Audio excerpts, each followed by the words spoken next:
নমস্কার। কবি সুকুমার রায়ের লেখা কবিতা সৎ পাত্র। শুনতে পেলাম পোস্তা গিয়ে তোমার নাকি মেয়ের বিয়ে।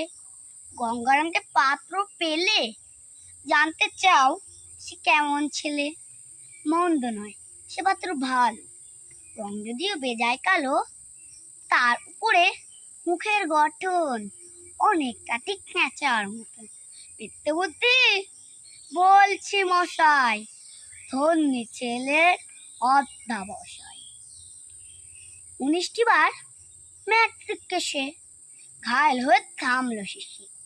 বিষয় আশয় গরিব বেজায়, কষ্টে সৃষ্টে দিন চলে যায়।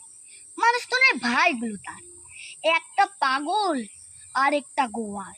আরেকটি সে তৈরি ছেলে, জাল করে নোট গেছেন জেলে। কনিষ্ঠটি তবলা বাজায়, যাত্রা দলে 5 টাকা পায়।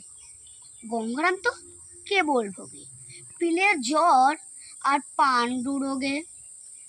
কিন্তু তারা উচ্চ ঘর, কংসরাজের বংশধর। শ্যামলাহেরি পন গ্রামে কি যেন হয় গঙ্গারামে।